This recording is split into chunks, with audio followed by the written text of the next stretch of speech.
سلطان نور الدین زنگی حلب شہر میں ایک روز اپنے قصر میں بیٹھا ہوا تھا۔ اس کے دائیں بائیں اس کے دونوں چھوٹے بھائی قطب الدین اور نصرت الدین جگہ سنبھالے ہوئے تھے، جبکہ دائیں جانب جو لوگ بیٹھے ہوئے تھے ان میں امیر العساکر اسد الدین شیر کو، اس کے علاوہ دوسرے سالاروں میں اسامہ بن مرشد، فخر الدین مسعود بن علی، عزیز الدین جرولک، ارسلان، نجم الدین اور دوسرے سالار بیٹھے ہوئے تھے، جبکہ دوسری جانب قاضی عبد الواحد بن بلال، قاضی کمال الدین شازوری، طبیب ابو المجد، طبیب رشید الدین، طبیب کمال الدین، طبیب شمس الدین، طبیب مہذب الدین، امام بن عبداللہ، ابن عساکر، کاتب اماد اور امام قطب الدین نیشاپوری بیٹھے ہوئے تھے۔ ان کے علاوہ سلطنت کے دیگر عمائدین بھی اپنے منصب کے مطابق اپنی جگہ سنبھالے ہوئے تھے۔ سلطان خاموش تھا، شاید اس کے سامنے کسی کو پیش کیا جانے والا تھا۔ سلطان نور الدین انتہائی موزوں اندام اور خوش چہرہ تھا، رنگ سرخ و سفید، آنکھیں بڑی بڑی سیاہ گہری تھیں، سر بڑا، چہرہ کتابی اور پیشانی کشادہ تھی۔ قد کاٹ میں سلطان خوب لمبا تھا اور جسم بھرا ہوا تھا، داڑھی کے بال کم تھے، اس کی آنکھوں سے عقل و فراست، دانشمندی نمایاں تھی، چہرہ باروب ہونے کے ساتھ ساتھ آنکھوں سے ایک ہیبت ٹپکتی تھی۔ تھوڑی دیر بعد ایک چوبدار ایک شخص کو لے کر سلطان کے پاس حاضر ہوا۔ سلطان اسے مخاطب کر کے کچھ کہنا ہی چاہتا تھا کہ آنے والا شخص جو الربا کی طرف سے مجدد الدین کا بھیجا ہوا تھا، اس نے کونیا کے سلطان کے ہاتھوں جرمن اور فرانسیسیوں کا بدترین نقصان، پھر الربا سے دور صلیبیوں کے ایک لشکر کی مجدد الدین اور خلتق کے ہاتھوں بدترین شکست، اور پھر فرانسیسی اور جرمن صلیبیوں کے انطاکیہ اور یروشلم کی طرف جانے کی ساری تفصیل کہہ دی تھی۔ جب تک آنے والا وہ مخبر بولتا رہا، سلطان دھیرے دھیرے مسکراتا رہا۔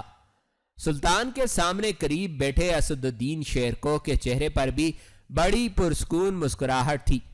آنے والا قاصد جب خاموش ہوا تو بڑی پرسکون آواز میں سلطان نے شیرکو کو مخاطب کیا۔ شیرکو، یہ قاصد ہمارے لیے ایک اچھی اور دلفزا خبر لے کر آیا ہے۔ پہلی بات یہ ہے کہ اسے اچھے انعام سے نوازو، دوسری یہ کہ اسے ہی پیغام دے کر مجدد الدین کی طرف بھیجو۔ اسے میری طرف سے یہ پیغام بھجواؤ کہ اگر وہ یہ خیال کرتا ہے کہ صلیبی اب یروشلم کی طرف چلے گئے ہیں اور الربا کے آس پاس اس وقت صلیبیوں کی طرف سے کوئی خطرہ نہیں، تو وہ فوراً اپنے لشکر کو لے کر حلب آ جائے۔ تاہم الربا میں اس وقت ہمارا جو لشکر ہے، اس کے سالار کو تاکید کرتا آئے کہ وہ سرحدوں تک اپنے نقیب پھیلا کر رکھے، اور جو ہی صلیبیوں کی طرف سے کوئی خطرہ محسوس کرے فوراً نامہ بر کبوتروں کے ذریعے ہمیں اس کی اطلاع کرے۔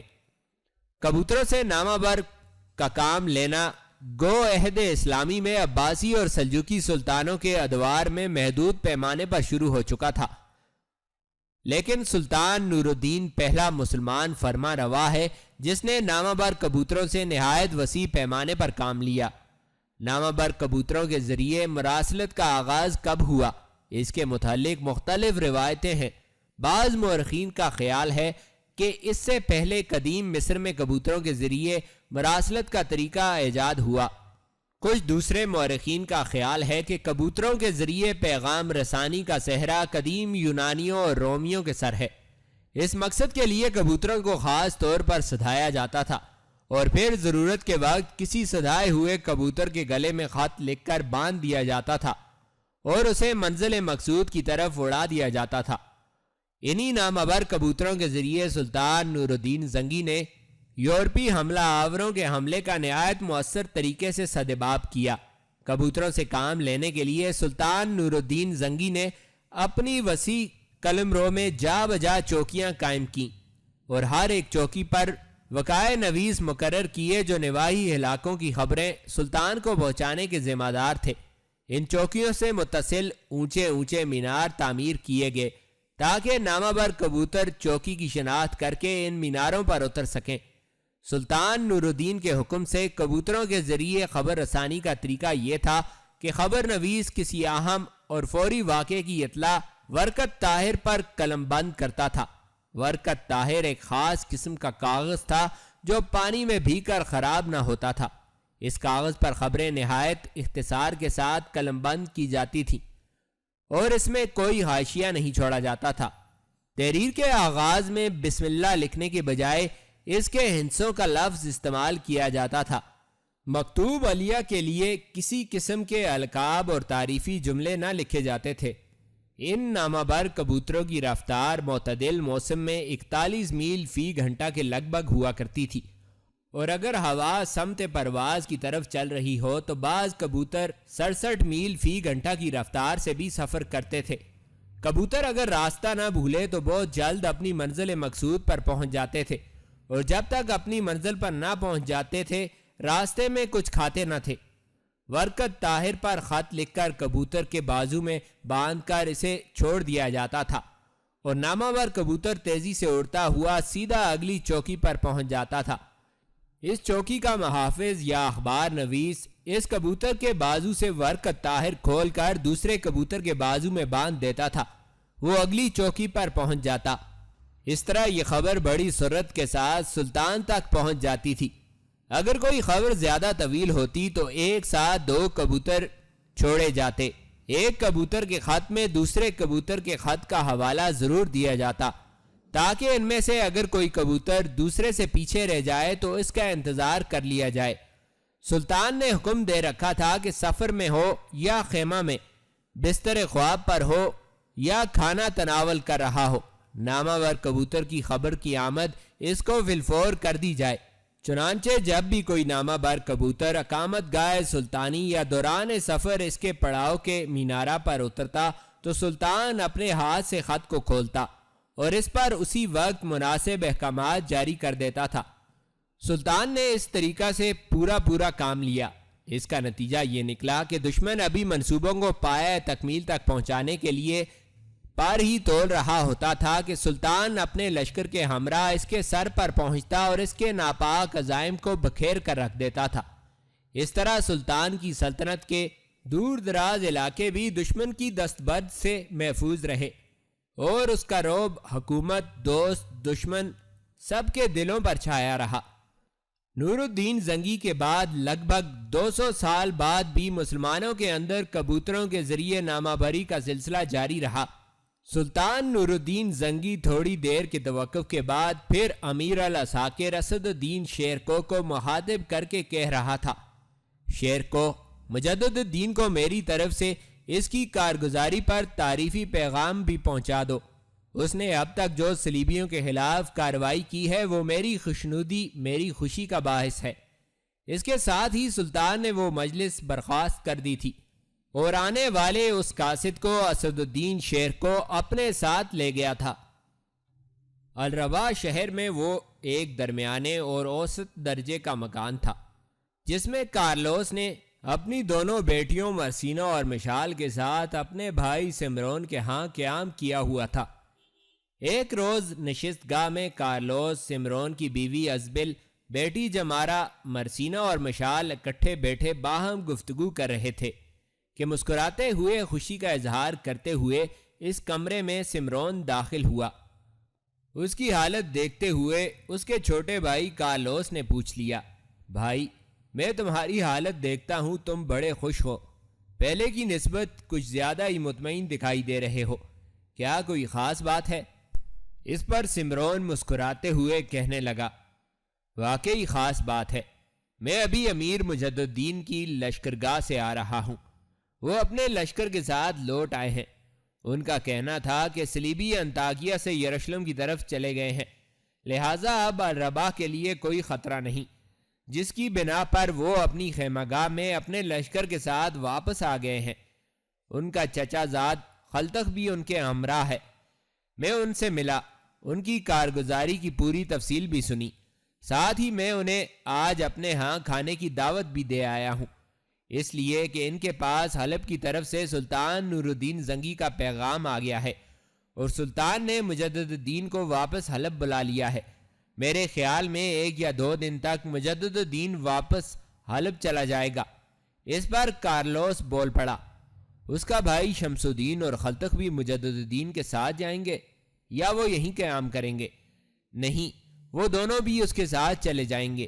اس وقت جو عربا شہر کے اندر حفاظتی لشکر ہے وہ یہاں رہے گا۔ اس کے علاوہ وہ لشکر جس نے شہر سے باہر پڑاؤ کر رکھا ہے وہ بھی مجدد الدین کے ساتھ حلب چلا جائے گا۔ یہاں تک کہنے کے بعد سمرون رکا، کچھ سوچا، پھر وہ کارلوس کے پاس بیٹھتے ہوئے دوبارہ کہہ رہا تھا، کارلوس میرے بھائی، یہ تو خوشی کی ایک وجہ ہے، اس کے علاوہ ہمارے لیے خوشی کی ایک اور وجہ بھی ہے۔ کارلوس نے چونکنے کے انداز میں سمرون کی طرف دیکھا، پھر کہنے لگا، بھائی اگر کوئی اور بھی بات خوشی کی ہے تو پھر رک کیوں گئے ہو؟ کہو کیا معاملہ ہے؟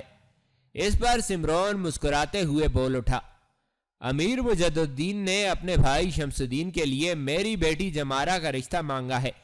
بھائی، میں نے تم پر انکشاف کیا تھا کہ امیر مجدد الدین ہمیں اس وقت سے جانتے ہیں جب پہلی بار سلطان کے ہمراہ وہ اس شہر پر حملہ آور ہوا تھا۔ جمارہ کو بھی امیر مجدد الدین نے پہلے سے دیکھ رکھا ہے اور وہ اس کی عزت اور اس کا احترام ایک چھوٹی بہن کی طرح کرتا ہے۔ آج جب میں ان سے ملنے کے لیے گیا تو اس نے مجھ پر انکشاف کیا کہ جمارہ کی بات اس نے اپنی ماں سے کی تھی۔ ماں اس رشتے پر متفق ہے۔ ماں کے کہنے پر ہی اس نے شمس الدین کے لیے جمارہ کا رشتہ مانگا ہے۔ سمرون رکا، پھر وہ کہنے لگا، مجدد الدین کہہ رہا تھا اگر ہمیں یہ رشتہ منظور ہو تو وہ آج ہی منگنی کے طور پر جمارہ کو انگوٹھی پہنا دے گا۔ کارلوس نے سمرون کی بات کاٹ دی اور کہنے لگا، بھائی پھر تم نے امیر مجدد الدین کو کیا جواب دیا؟ میں نے کیا جواب دینا تھا؟ سمرون نے ازبل کی طرف دیکھتے ہوئے جواب دیا، میں نے امیر سے یہی کہا ہے کہ مجھے تو کوئی اعتراض نہیں، تاہم اس سلسلے میں وہ آ کر میری بیوی ازبل سے بات کرے۔ اس پر ازبل فوراً بول پڑی، مجھے کیا اعتراض ہو سکتا ہے؟ میری بیٹی کے لیے شمس الدین سے بڑھ کر اور اچھا کیا رشتہ آ سکتا ہے؟ جو ہی مجدد الدین اس سلسلے میں مجھ سے بات کرے گا تو میں ہاں کہہ دوں گی، اور اگر وہ آج رشتہ پکا کرنے کے لیے جمارہ کو انگوٹھی پہنانا چاہتا ہے تو میں سمجھتی ہوں یہ ہماری خوش قسمتی کا باعث ہوگی۔ بلکہ میں کہتی ہوں اس کے آنے سے پہلے آپ بھی شمس الدین کے لیے ایک انگوٹھی کا اہتمام کر دیں۔ ازبل جب خاموش ہوئی تو سمرون پھر بول پڑا، دراصل مجدد الدین اپنے بھائی شمس الدین اور چچا زاد خلتق دونوں کی شادی ایک ساتھ کرنا چاہتا ہے۔ خلتق کا رشتہ پہلے ہی خلتق اور مجدد الدین کی پھوپھی کی بیٹی سے طے ہے۔ ان کی پھوپھی بھی ان کے ساتھ ہی حلب میں رہتی ہے۔ سمرون مزید کچھ کہنا چاہتا تھا کہ اس کی بات کاٹتے ہوئے کارلوس بول پڑا، کیا مجدد الدین کی شادی ہو چکی ہے؟ جو اپنے سے چھوٹے بھائیوں کے لیے وہ شادی کی فکر مندی کا اظہار کر رہا ہے۔ اس پر دکھ کا اظہار کرتے ہوئے سمرون بول اٹھا، بھائی اس کے ساتھ ایک حادثہ پیش آ چکا ہے، لہٰذا اب اس کا شادی کرنے کا ارادہ ہی نہیں۔ اس کی ماں بڑا زور دیتی ہے لیکن وہ ہر بار ٹال دیتا ہے، لگتا ہے اس نے تہیہ کر رکھا ہے کہ اب وہ شادی نہیں کرے گا۔ سمرون کی اس بات کے جواب میں کارلوس بول پڑا، اس حادثے کا تو ہمیں علم ہے کہ یہاں ایک لڑکی پہلے مجدد الدین سے محبت کرنے لگی تھی، پھر کسی صلیبی کے ساتھ بھاگ گئی۔ یہی واقعہ اور حادثہ مجدد الدین کی سنجیدگی اور چپ کا باعث بن چکا ہے۔ بہرحال جہاں تک میں خیال کرتا ہوں مجدد الدین کو پہلے اپنی شادی کا معاملہ طے کرنا چاہیے، اس کے بعد شمس الدین اور خلتق کے متعلق سوچنا چاہیے، اس لیے کہ مجدد الدین ان دونوں سے بڑا ہے۔ کارلوس جب خاموش ہوا تب سمرون کچھ سوچتے ہوئے اسے مخاطب کر کے کہنے لگا، کارلوس میرے بھائی، مجدد الدین کو میں اپنے بیٹوں کی طرح سمجھتا ہوں۔ وہ بڑا معتبر، بڑا ہمدرد، بڑا قابل اعتبار قسم کا شخص ہے۔ سنو، اس کے لیے بھی میں نے ایک لڑکی دیکھ رکھی ہے، لیکن ابھی اس موضوع پر اس سے گفتگو کرنے کا وقت نہیں آیا۔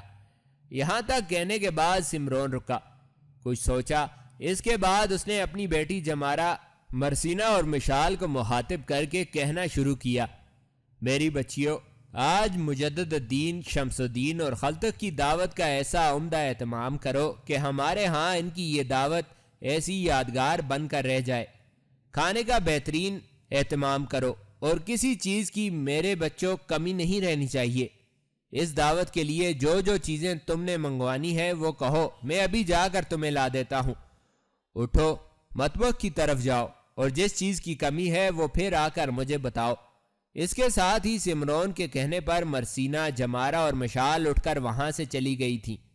ان کے جانے کے بعد کارلوس نے اپنے بڑے بھائی سمرون کی طرف دیکھتے ہوئے کہا، سمرون میرے بھائی، یہ جو مجدد الدین نے اپنے چھوٹے بھائی شمس الدین کے لیے ہماری بیٹی جمارہ کا ہاتھ مانگا ہے تو میں سمجھتا ہوں یہ ہماری خوش قسمتی ہے۔ یہ تینوں بھائی بہت اچھے لوگ ہیں۔ میں چونکہ مرسینہ اور مشال کے ساتھ چند دن ان کے ہاں رہ کر آیا ہوں، لہٰذا میں ان کے اخلاق و کردار اور ان کی انسان دوستی سے بے حد متاثر ہوا ہوں۔ بھائی، اگر تم برا نہ مانو تو میں اس موقع پر کہوں گا کہ تم دیکھتے ہو کہ مرسینہ بے شک جمارہ سے چھوٹی ہی صحیح، لیکن وہ بلوغت کی حد کو پہنچ چکی ہے۔ ماں ان کی مر چکی ہے۔ بھائی یا بڑی بہن ہو تب بھی میرا بوجھ کچھ کم ہوتا۔ اب میں ہی ان دونوں کی ماں اور باپ بھی ہوں۔ میں چاہتا ہوں کہ مرسینہ کا بھی کہیں اچھا رشتہ طے ہو جائے اور میں کم از کم ایک بوجھ سے ہلکا ہو جاؤں۔ کارلوس کے خاموش ہونے پر مسکراتے ہوئے سمرون کہنے لگا، یاد رکھنا میرے لیے مرسینہ اور مشال ایسے ہی ہیں جیسے جمارہ۔ جیسے مجھے جمارہ کے رشتے کی فکر ہے ایسے ہی ان دونوں بیٹیوں کی ہے۔ تھوڑی دیر پہلے بھائی میں نے تم سے کہا تھا کہ میں نے مجدد الدین کے لیے ایک لڑکی تلاش کر رکھی ہے۔ اس وقت تینوں بیٹیاں بیٹھی ہوئی تھیں۔ ان کی موجودگی میں گفتگو نہیں کرنا چاہتا تھا۔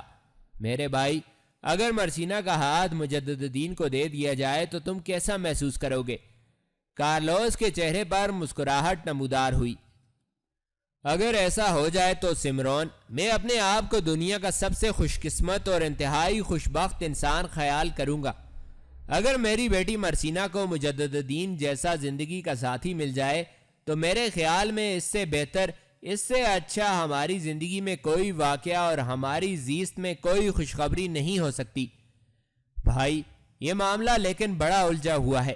مجدد الدین پہلے ایک لڑکی سے دھوکہ کھا چکا ہے اور وہ لڑکی بھی نصرانی تھی۔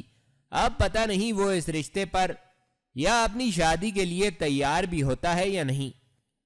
کارلوس جب خاموش ہوا تو سمرون کے کچھ جواب دینے سے پہلے ہی اس کی بیوی ازبل بول پڑی اور کارلوس کی طرف دیکھ کر کہنے لگی، بھائی، اس موضوع پر بات کرنے سے پہلے مرسینہ کا بھی اندیہ لے لینا چاہیے کہ وہ اس رشتے کے لیے تیار ہو جائے گی یا نہیں۔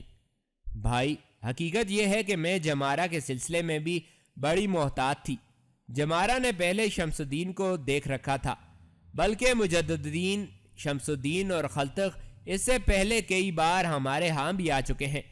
اس کی وجہ یہ ہے کہ ہم نے ان تینوں کی موجودگی میں اسلام قبول کیا تھا اور وہ ہم سے بے حد خوش تھے۔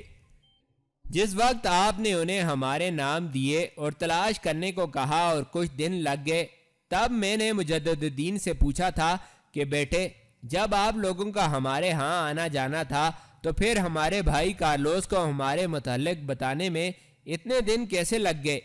اس پر مجدد الدین معذرت کرتے ہوئے کہنے لگا، دراصل ان تینوں بھائیوں کے ذہنوں میں یہ خیال ہی نہیں آیا اور وہ کسی نصرانی سمرون کو ارمینی محلے میں تلاش کرتے رہے۔ بہرحال وہ تینوں بھائی بہت اچھے ہیں، جیسا کہ آپ کے بھائی بتا چکے ہیں۔ خلتق کی اپنی پھوپھی ذات سے بات طے ہو چکی ہے۔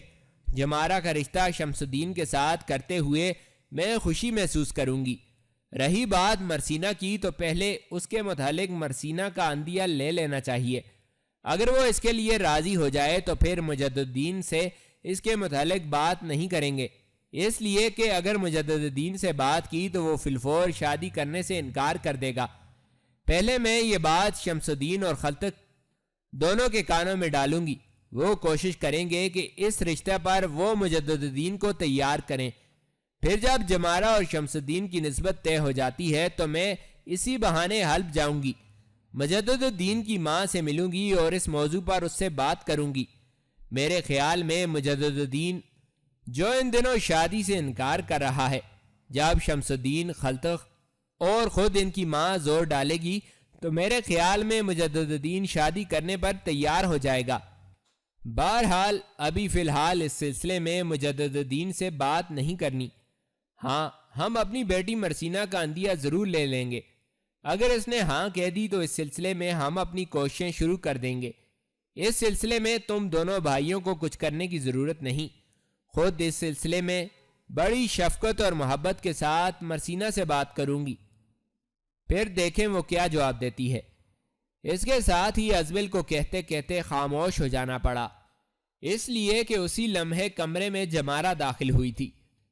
دعوت کے لیے جو اشیاء اس کو چاہیے تھیں وہ اس نے اپنے باپ سمرون سے کہہ دی تھیں. اس پر سمرون اٹھا اور بازار چلا گیا تھا. پھر ازبل بھی اٹھی اور کارلوس کی طرف دیکھتے ہوئے کہنے لگی، بھائی آپ یہیں بیٹھیں، میں ذرا مطبخ میں لڑکیوں کا ہاتھ بھی بٹاؤں اور پھر ذرا اس موضوع پر میں اپنی بیٹی مرسینہ سے بھی بات کر لوں. ازل بھی اٹھ کر اس کمرے سے نکل گئی تھی. جب وہ مطبخ میں داخل ہوئی تو دیکھا وہاں جمارہ، مرسینہ اور مشال تینوں کام میں لگی ہوئی تھی. ازبل تھوڑی دیر تک تینوں کو مسکراتے ہوئے دیکھتی رہی. پھر اس نے مرسینہ کو مخاطب کیا، مرسینہ بیٹی تم ذرا میرے پاس آؤ. جمارہ اور مشال تم دونوں یہیں رہو، جو کام کر رہی ہو اس میں لگی رہو. پھر ازبل نے آگے بڑھ کر مرسینہ کا ہاتھ پکڑا اور اسے باورچی خانے سے مہلکہ جو کمرہ تھا اس میں لے گئی. اس موقع پر جمارہ اور مشال کی بھی جستجو ہوئی. دونوں نے عجیب سے انداز میں ایک دوسرے کی طرف دیکھا. پھر جمارہ نے مشال کا ہاتھ پکڑا اور اس دروازے کے پردے کے پیچھے جا کر دونوں کھڑی ہو گئیں جس کمرے میں ازبل مرسینہ کو لے کر گئی تھی. دونوں نے دیکھا ایک نشست پر ازبل نے اپنے ساتھ مرسینہ کو بٹھا لیا تھا. پھر بڑی شفقت، بڑے پیار میں مرسینہ کو مخاطب کر کے کہنے لگی، مرسینہ میری بیٹی، میں صرف تیری چچی نہیں ہوں، تیری خالہ بھی ہوں. میں ایک انتہائی اہم موضوع پر تم سے گفتگو کرنا چاہتی ہوں. مجھے سوچ سمجھ کر جواب دینا. بیٹے، ہر لڑکی اپنا گھر آباد کرنے کے خواب دیکھتی ہے. اس سلسلے میں جیسی فکر مجھے اپنی بیٹی جمارہ کی ہے ایسی تمہاری بھی ہے. تمہاری مرنے والی ماں میری سگی بہن تھی، اس لیے اب تم دونوں کی جمارہ کی طرح میں ہی ماں ہوں. بیٹی کوئی چیز مجھ سے چھپانا مت.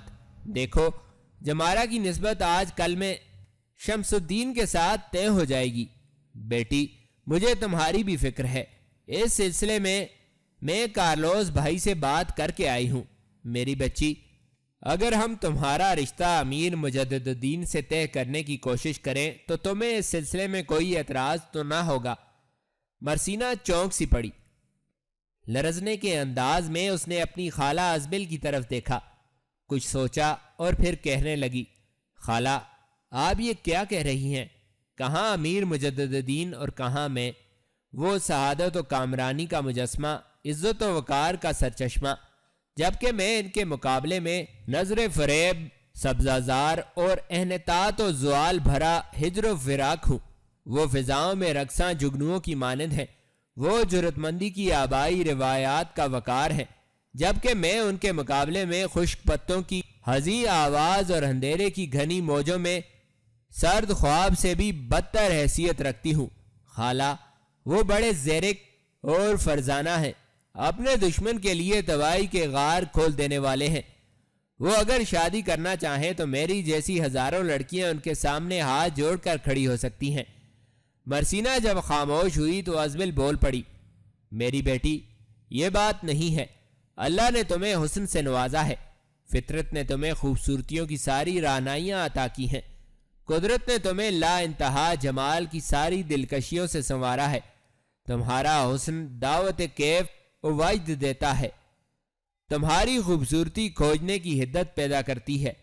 تمہاری جسمانی ساخت، تمہاری موہ لینے والی آنکھیں دیکھنے والے کے لیے بہاروں کے چمن زاروں، نور آلودہ تبسم اور اجالوں کے طربناک نشان چھوڑ کر رکھتی ہیں. تو میرے سامنے اپنا اور امیر مجدد الدین کی شخصیت کا موازنہ نہ کرو. تم اپنی شخصیت سے پوری طرح آگاہ نہیں. اگر امیر مجدد الدین کے لیے ہزاروں رشتے ہیں تو تمہاری خوبصورتی کو بھی دیکھتے ہوئے تمہارے لیے بھی ہزاروں رشتے آ سکتے ہیں. میں تو تم سے صرف یہ پوچھنا چاہتی ہوں کہ اگر ہم تمہیں امیر مجدد الدین کی زندگی کا ساتھی بنانے کی کوشش کریں تو کیا تمہیں اس سلسلے میں کوئی اعتراض ہوگا؟ اس موقع پر مسکراتے ہوئے مرسینہ نے ازبل کی طرف دیکھا، پھر کہنے لگی، خالہ جب آپ نے پوچھ ہی لیا ہے تو میں آپ سے کوئی چیز چھپاؤں گی نہیں۔ اگر امیر مجدد الدین کو میری زندگی کا ساتھی بنا دیا جائے تو میں سمجھوں گی سورج نے شفق کو ماہتاب کی کرنوں سے سبززاروں کو اور پھول نے شبنم کو اپنا لیا ہے۔ اگر امیر مجدد الدین کو میری زیست کا ساتھی بنا دیا جائے تو خالہ میں سمجھوں گی مجھے حالات نے ذلت کی آغوش، بدبختی کے غاروں، وقت کے دھندلکوں اور تخیل کی نگینہ کاری سے نکال کر نغموں کے تواں نگاہوں کے خمار، صباحت و لطیف و ناز کی دہلیز، آرائش و تزئین کے نشیلے افسانوں اور معجزات اور عجائبات میں لا کھڑا کیا ہے۔ خالہ اگر ایسا ہو جائے تو میرے ہونٹوں کو پھولوں کا تبسم، میری نگاہوں کو زندگی کا اسرار مل جائے گا۔ میں سمجھوں گی کہ مجھے حدی خوانوں کی حلاوت مل گئی ہے۔ میری زندگی کے سفر کے لیے ستاروں کو بادبان بنا دیا گیا ہے اور پیاسے سرابوں جیسی میری زیست کو دھنک کے لازوال رنگوں میں تبدیل کر دیا گیا ہے۔ یہاں تک کہنے کے بعد تھوڑی دیر کے لیے مرسینہ رکی، پھر کسی قدر دکھ بھرے انداز میں وہ ازبل کی طرف دیکھتے ہوئے کہنے لگی، مگر خالہ یہ باتیں سب کی سب خواب و خیال سے زیادہ اہمیت نہیں رکھتی۔ امیر مجدد الدین اس سے پہلے ایک نصرانی لڑکی کے ہاتھوں دھوکہ کھا چکے ہیں، اس کی وجہ سے بڑے سنجیدہ اور تنہائی پسند ہو چکے ہیں۔ اگر ان سے میرے رشتے کی بات کی جائے تو میرا دل کہتا ہے کہ وہ مانیں گے نہیں۔